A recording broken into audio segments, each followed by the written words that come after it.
My name is Christopher Gible, and you are going to make West African jollof rice. My family and I come from West Africa, the Ivory Coast. In French, it's called Côte d'Ivoire, and the city called the capital, which is Abidjan. We moved here about 17 years ago, but we're currently residing in Richmond, Virginia. My absolute favorite West African dish I like to make for my son is a jollof rice. You can also, it goes by different names depending where you're from. And in Africa, you can also call it chep indienne. You can also call it in French riz gras as well. So my son liked the basic jollof rice. The difference between the basic jollof rice and the festive jollof rice is that the festive jollof rice includes more vegetables, more meat, and it takes longer to make. But the regular jollof rice, which you can goes by riz gras, this one is like something you can make every day. You can make it for your lunch and dinner, just like you can make it quicker. It takes less time to make it and less ingredients to make it, opposed to the festive jollof rice, which takes longer and involves more ingredients to make it. So jollof rice is a well-known West African dish, and it's basically like a staple. It's basically the fried rice of West Africa, but fried rice on steroid. By that I mean that it's filled with tomatoes, it's filled with peppers, it's filled with so many ingredients that every bite that you take when you eat the rice, you can actually experience all the flavors from the tomatoes, from the puree of the peppers, herbs, etc. It's super delicious. The rice visually looks red. In some other countries, it actually looks yellows. In some other part of the continent, sorry, have different colors depending on how much the base has the tomato in there. So the base is usually made with tomato paste, and then you go ahead and you just add all your other ingredients that need to be added. If you're going to make the festive jollof rice, you're going to basically cook your veggies and your meat on the tomato base stew that you're going to create. You're going to remove it, and then you're going to add your rice. So you're going to basically cook your rice, and will be flavored with all the broth of the veggies and the meat that you've cooked in, and it's going to soak in with the rice that you're going to cook it. And then at the end, you're going to top your rice with all the toppings that you cooked before the rice, and then it's like a beautiful visual plating. It looks like a feast basically. There's two special ingredients to make jollof rice. Is definitely the tomato paste, as well as the red peppers. Those two combination makes jollof rice. Without these two, you can technically call it jollof rice. You definitely need the tomato paste, and you also definitely need your pepper mix. The pepper mix basically means bell peppers, red bell peppers. You can also get orange if you want to, but usually the red bell peppers holds the color. You want to keep the color red. The redder it looks, most likely will taste better, but not necessarily. But visually, it looks really good when the color deeper red it is.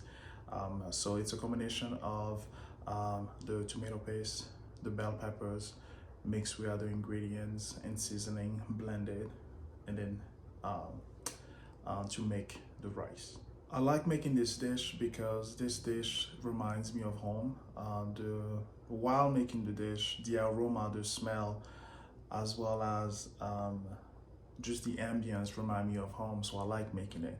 And it's also a big plus because it's really good, and the fact that my family as well loves it here, I was able to introduce that to my family, they are American, so I was able to introduce it to my family here. My son absolutely love this. Is like his favorite rice for me to make, so it's kind of nice when I make it with him. It also reminds him when I was young. My mom and my grandma used to make it for me when I was younger.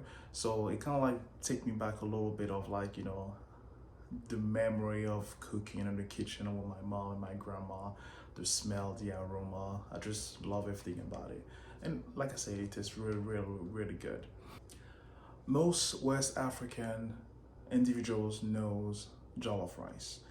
If you don't want to, if you can't say jollof rice, you can try to say chep, or you can say chepudian, or you can say rigra. It's a well-known dish that everybody makes.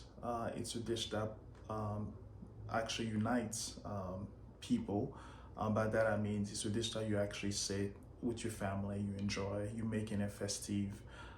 Whenever there's some type of holidays, it's a dish that you make. Let's say someone is visiting from far away, or you have a guest over at your house. It's the dish that you will make for them as a welcoming dish that you will make. It's a comfort meal. It's a meal that you eat with your family at a table.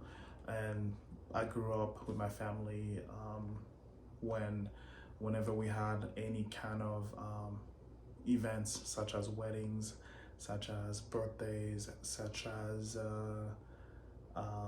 even baby showers, etc. Even Christmas sometimes. This is a dish that we will make all together as a family in the kitchen, and then once it's ready, we all eat it. We just enjoy it.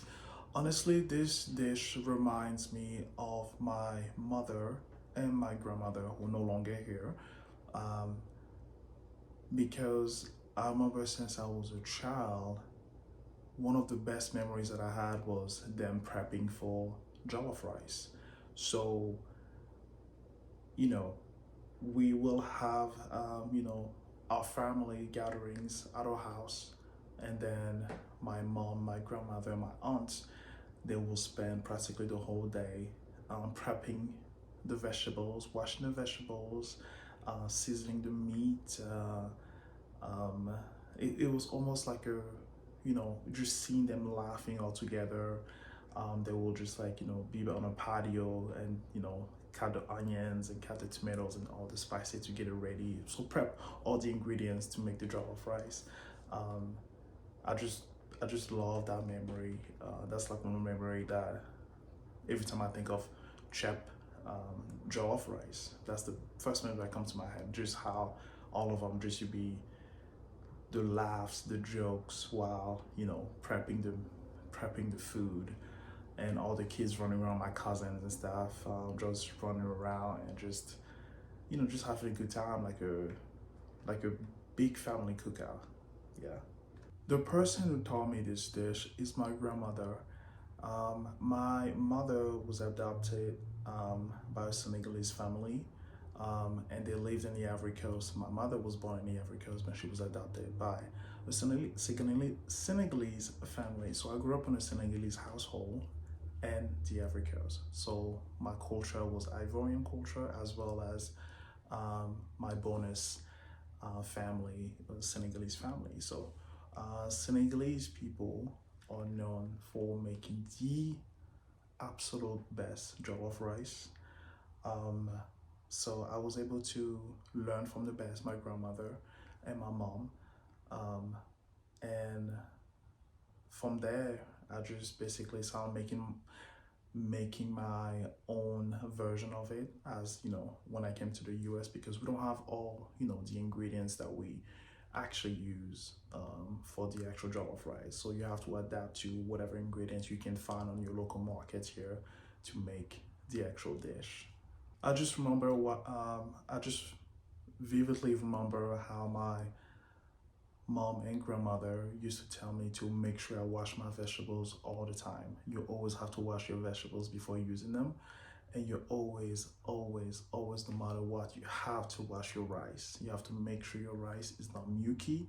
Make sure you wash it. And that's one of the secret step for a fluffy, for a perfect jollof rice. So definitely washing the vegetables. My grandma told me, make sure. Of course, it was in French, but yeah, definitely that memory for sure. The biggest tip to successfully make a jollof rice my mom always told me, make sure you control the water or the liquid, right? Make sure you control the liquid of while you make the jollof rice so it will not be mushy. You do not want to make a mushy jollof rice or rice in general. I think often people forget that, when you blend the peppers, when you blend the other vegetables, all that stuff, that's a liquid. It turns into a liquid. So they will add an additional water, additional, um, broth to the jollof rice, and that's going to surpass the water intake, and then the rice will not be fluffy. It will be very sticky, very almost like a risotto. We don't want a risotto. We just for jollof rice is not risotto. Okay, basically, yeah. So trick number one: do not I repeat, do not overflow with water. Do not overflow your rice with water. Um, Less is better, so you will be able to adjust as you go. But if you have too much water while you cook your rice, it's very difficult to remove the water while baking. So make sure you do not put too much water um, while you make the rice. Don't overflow it with water or the juices or broth or liquid. While living in the US, at times I can be disconnected from home. We get busy with life, work, just everyday life.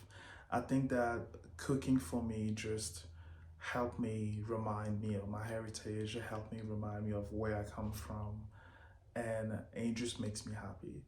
And I made my goal to continue to educate and better myself in terms of cooking my heritage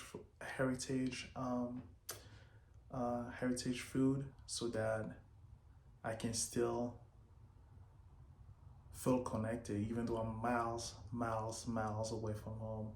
I'm still connected somehow, and able to, improve my skills and keep um, showing my family here in the United States, especially my son, that you know, um, hey, this is where you're from. Like, this dish has a history.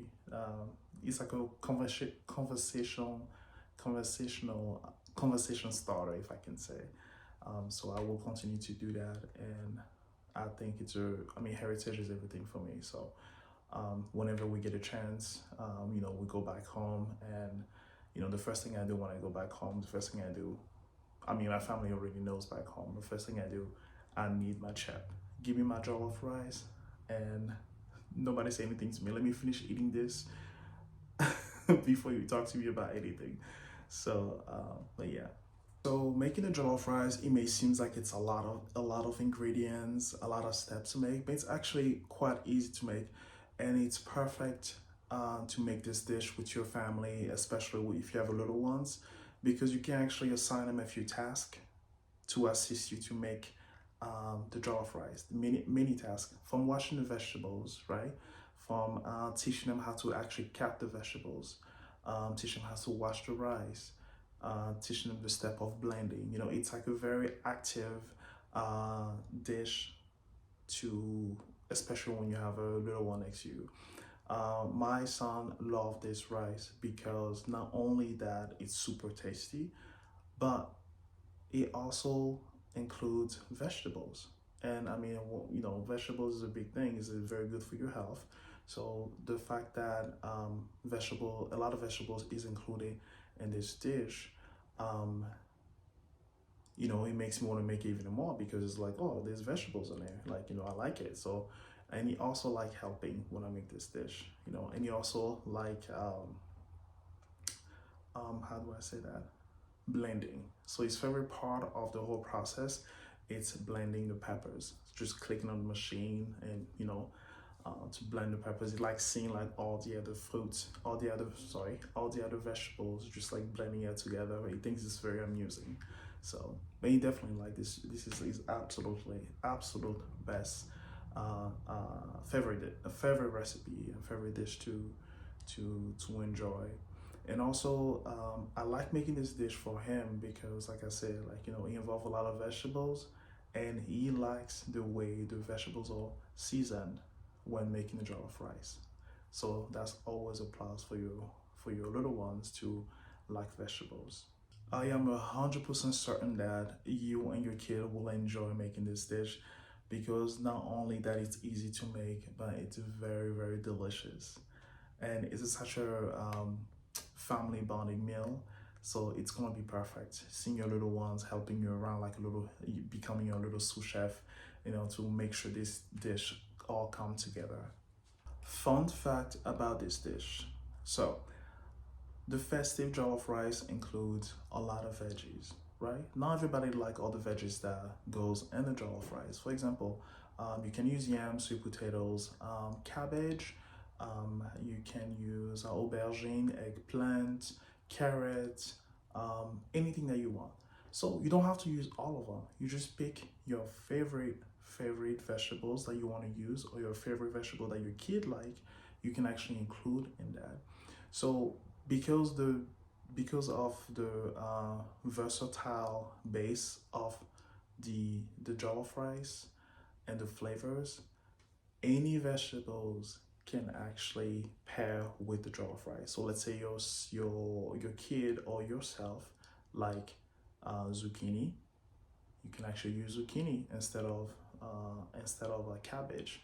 If your kid and yourself like broccoli, you can use broccoli instead of eggplant. So you can substitute any vegetables to this dish. So I really hope this dish inspires you for the next time you get together with your kid and make a dish.